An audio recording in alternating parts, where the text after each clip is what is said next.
How's it going, everybody? This is GW1 here, and I'm here today to talk to you about Lemnis. Leave a comment below if you've actually heard of this game before watching this video. Personally, if you're a friend of mine, you'll know this game is Lenny's Gate, a much better name. Lenny, he guards all the gates. So you might ask, what is Lemnis Gate? Lemnis Gate is a self-described revolutionary turn-based combat strategy FPS that forces players into utilizing the 7 available operatives in order to alter the future in your favor. You will conquer the future by taking part in one of the 6 available game modes. Each have a unique twist on the game's premise by forcing players into turn-based or simultaneous combat. I will include some gameplay that's slightly sped up to help you understand what exactly is going on with this game, because there's a lot going on at once and it can be super confusing.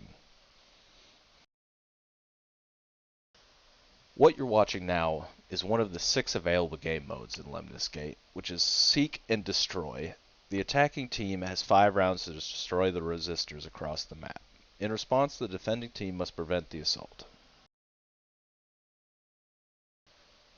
But what exactly does it look like? In essence, you will pick and choose from the 7 available operators once per round.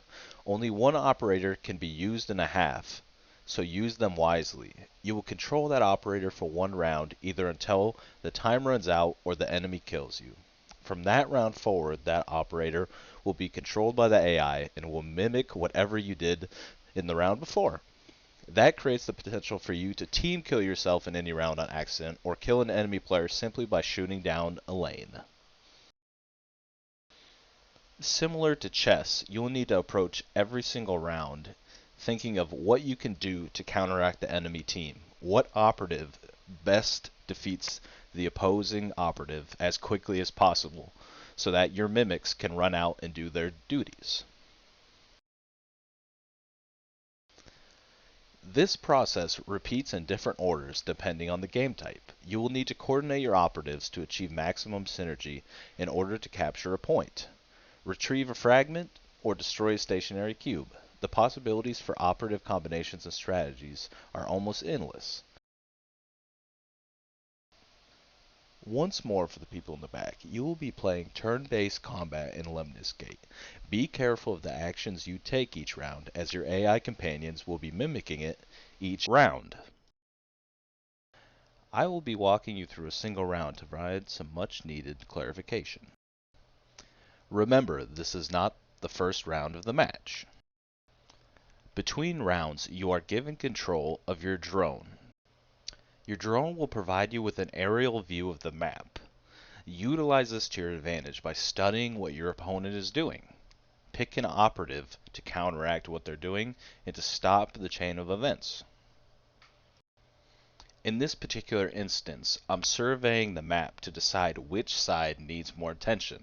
Since my opponent contributed more enemies to the right side, I decided it was more important for me to actually push the right to stop them completely. I spawn in Capitan and go to work. You can identify the operative that the enemy player is controlling because their name is above that operative. So I sync in on where the enemy is, take him out first, and then take out the AI opponents, therefore saving my bomb site. Earlier, I mentioned turn-based and simultaneous combat. In this case, we are performing simultaneous combat. In some instances, you will each take turns and perform an action and control an operative while the other waits. In this game mode, we're actually opposing each other and having a real firefight. Let's take a look at the first round of the next half. Capitan.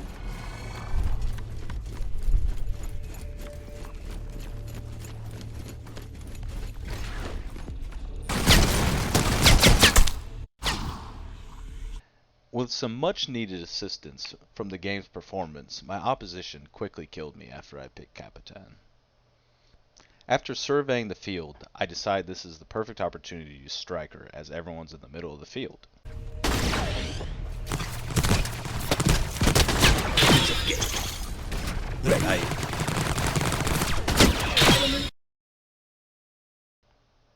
Subsequently, I kill both enemy operatives that are on the field at the time. Unfortunately, destroying an objective with Striker is not something you want to do. Going into the next round, I recognize that the enemy player is going to have to react to my Striker play, and therefore I choose Rush to catch him off guard. Rush. Here to save the day.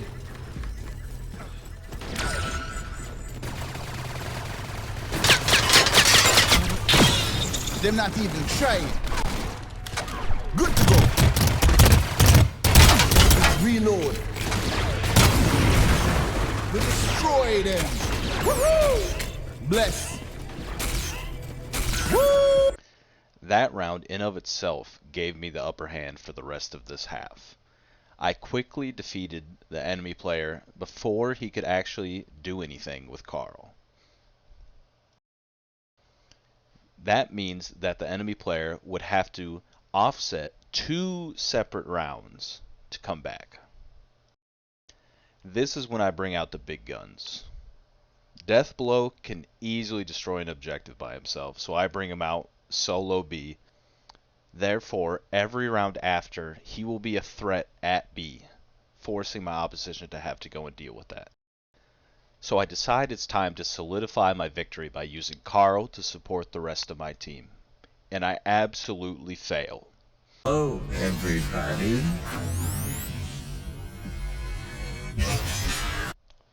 Turns out I didn't have a great round with Carl, but we still pulled out the victory. This was a very close game, and definitely one of my first 5 games of ever playing Lemnis Gate, and it was pretty intense.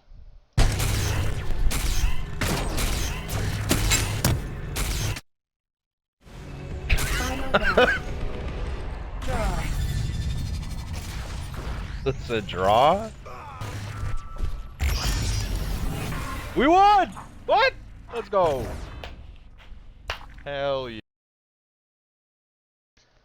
I'm hoping that provided some much needed clarification rather than making you even more confused. But I'll spend some time later examining some more gameplay to kind of help you understand it better. But for now, we're going to switch to the operatives. Toxin, Striker, Vendetta, Deathblow, Rush, Capitan, and Carl. Each is equipped with one special ability that will give you an upper hand on the battlefield. First, we will be discussing Toxin. Toxin, as you might have guessed, spews toxic gas across the battlefield. Equipped with Toxic Cannon and the Displacer, Toxin can create uninhabitable spaces on the map. She will often lose one-on-one fights, but is effective in gaining map control. And oh yeah, Toxin can teleport. Next, I'll be discussing Striker.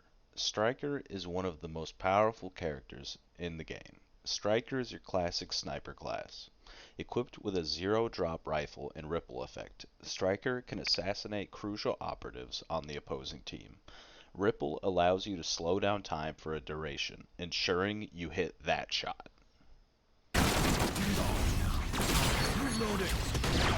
Striker. Keep fighting. Bien. There's a reason to wear a helmet. Thank you, friend. Vendetta is pure agony for the opposing team when done correctly. Wielding a shotgun in attack pods, Vendetta could place 5 attack turrets that will eliminate enemies from a distance. If you can kill Vendetta before she can place her turrets, then you might just stand a chance.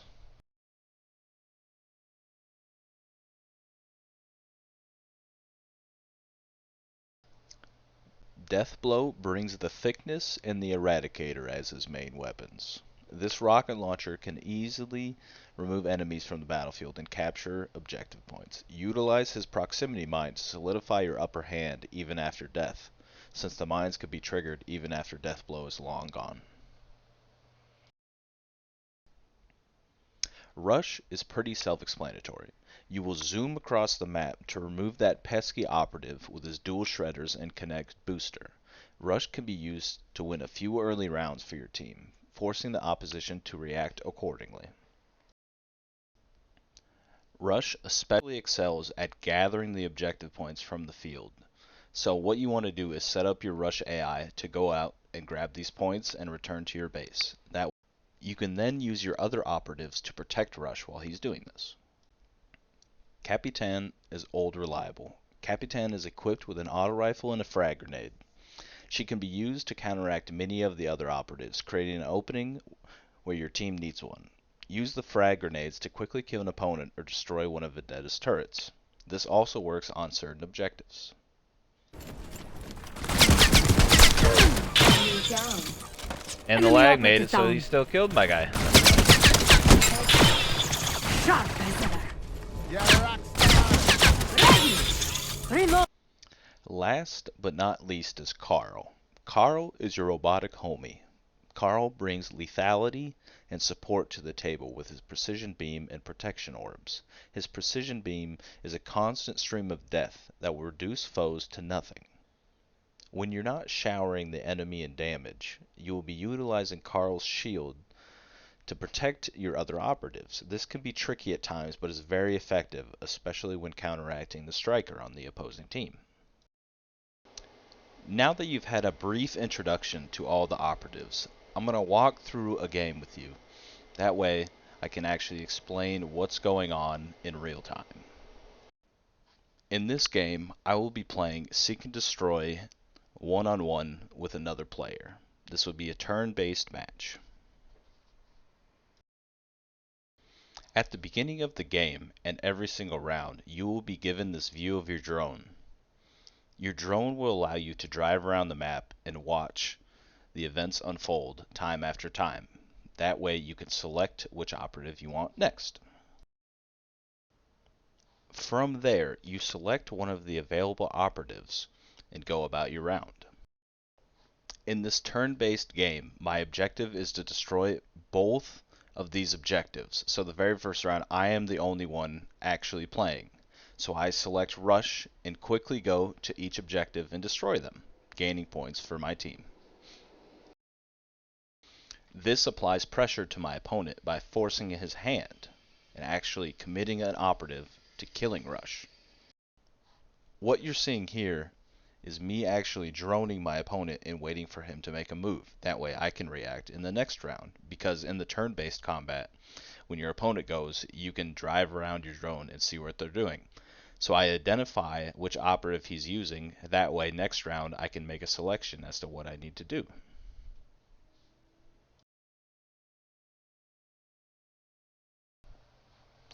So I spend some time watching and learning what my opponent is doing, and then I decide what to do. So I have a few options here. At this point, rewatching this video, I would say I should pick the striker and merely go snipe this individual. But instead, I think this is the best time to pick Vendetta and have the most time to actually place my turrets and kill the enemy. And as you can kind of see from this, I fail a little bit. So I don't really optimize my time with a Vendetta here, but I put some turrets down just because that way every single round, if she survives, she will place these turrets, and they may be helpful in the future. I was hoping that I could quickly kill Deathblow and then go place all these turrets down. And then I return to what Rainbow Six Siege would call kind of the prep phase, but I return to this drone, and then I try and figure out what my opponent is doing. That way I can create a solid game plan while wasting no time. So my team is just getting obliterated right here. He runs up shotguns in both, so that's a problem, and I need to do something about that. So I look around the map. What can I do to fix this? So there's this lane. I instantly see this lane of, you know, the perfect sniping opportunity. And so I decide my best course of action is to use Striker, and all it comes down to is whether I'm trash or not. And so we run up. Do we hit the shot? We hit a shot. It's not the shot we wanted, and my character still dies. Vendetta still dies, which is very annoying and not great for me. So these last two rounds have not been optimal.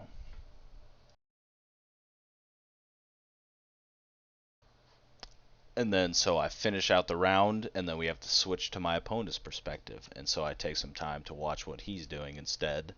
And so he picks Striker. He's going to try and counter my snipe. Probably successful since I completely missed. But there is a lot of people standing between him and I. So I still get a few people down. And so it's not a complete failure at all, but it's not great. And so I'm thinking to myself, what can I do to counteract this situation? Because I am not doing well at all. My opponent is really destroying everything that I'm doing and really dismantling my offense. So I decide that it's time to call an audible, and I bring out Death Blow. And I decide that my opponent has committed so much to the left side that it's going to be very difficult for him to adjust for this. This will allow an opening for me next round to actually go the other way. I absolutely decimate this round with Death Blow. Enemy resistant obliterated. So then we switch sides once again. I'm back in my drone, and I get to watch what my opponent's doing. And so taking into account the giant step I took this time, I'm going to follow Death Blow and see what my opponent does. So they have Toxin, so they're setting up all this toxic fumes here to try and kill my Death Blow. And still Death Blow does a good amount of damage to this objective, so it's not a huge deal to me. It could have been worse. He could have died instantly. And so I'm seeing an opening here. And I decide it's time for my boy Carl to come out.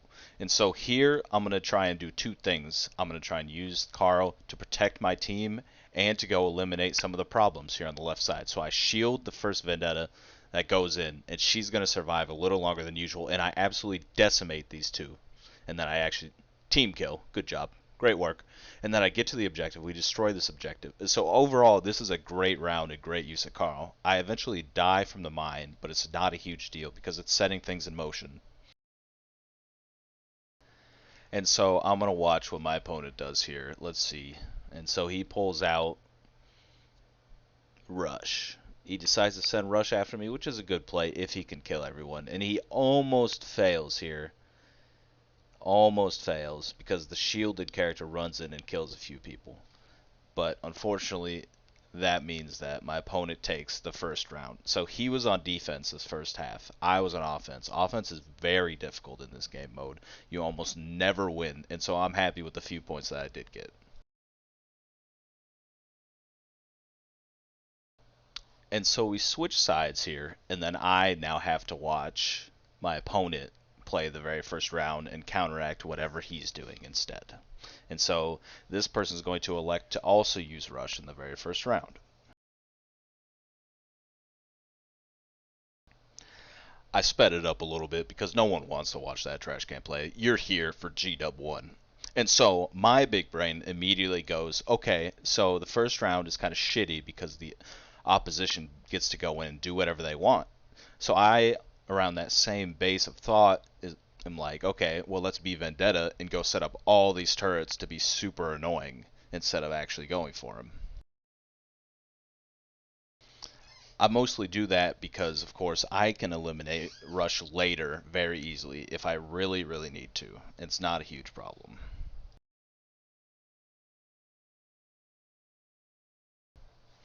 And so my opponent decides that it's time to use Vendetta as well, which is not a great choice because of the long range. So you want to pick a longer range character to kill Vendetta really quick. And so as you'll see here, this person fails epically and allows my AI character to kill his Vendetta, or his Rush, and still place the turrets. And so it's a horrible round on his part because he didn't do what he was there to do.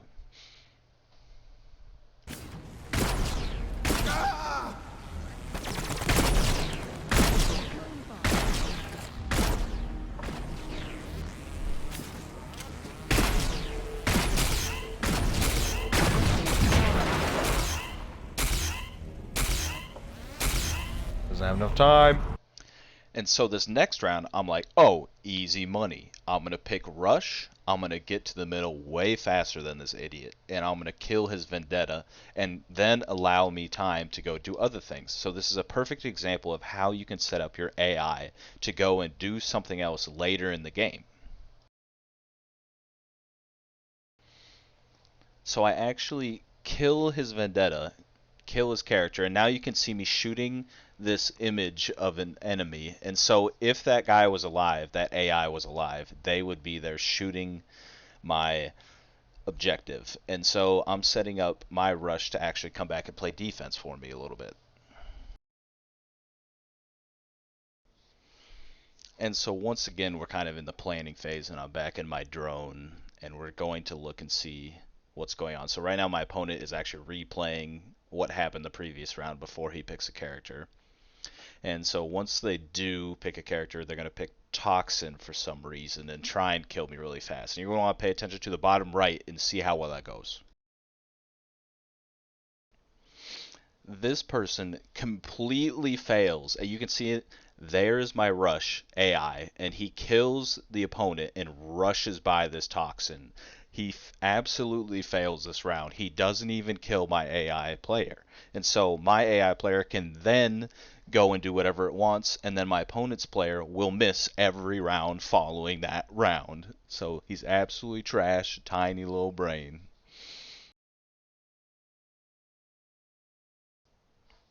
So then I think to myself, how can I kind of take advantage of this situation? How can I turn this around and make it almost impossible for this enemy to come back and beat me?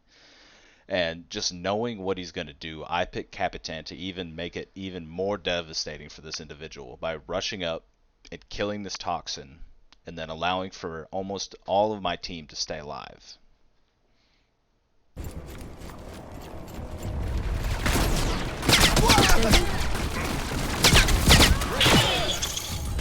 Stay down!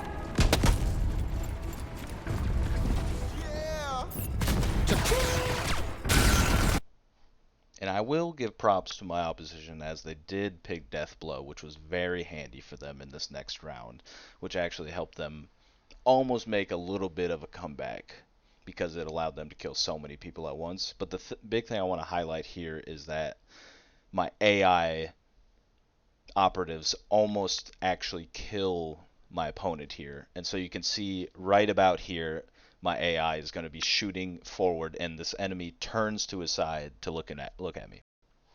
So this person destroyed the objectives and is actually back in this match. And so I'm thinking to myself, you know, what do I need at this point in time? A lot of people are dying, so I'm bringing out Carl. Processing new I'm just going timeline. to play the round out one time for you and then explain Ready. what happened afterwards, because a lot is going on here.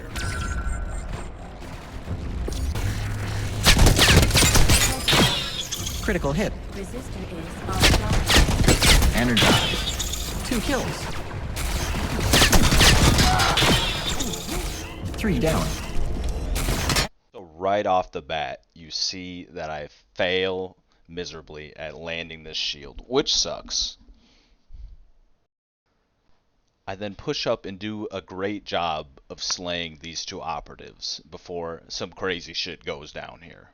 Turn around, head back to the objective to kill the enemy person actually shooting my objective, and I get team killed by my own player. Overall, not a great round, not a horrible round.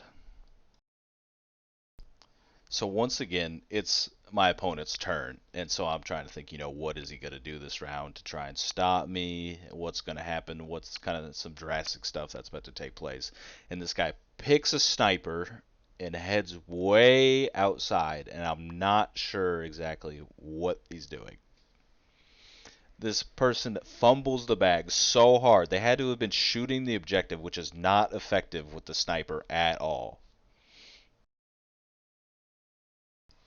This person quickly realizes the mistake that they've made and they rage quit. They're out of here. So I hope this helped you kind of understand what's going on in Lemnis Gate a little bit. This is only one of the modes, but I think this one is one of the more fun modes. The deathmatch is definitely by far the worst mode. So if you like that mode, don't talk to me. But I hope you enjoyed this video and it allowed you a better understanding of, you know, kind of what's going on in Lemnis Gate. And I hope to see you out there on the gate.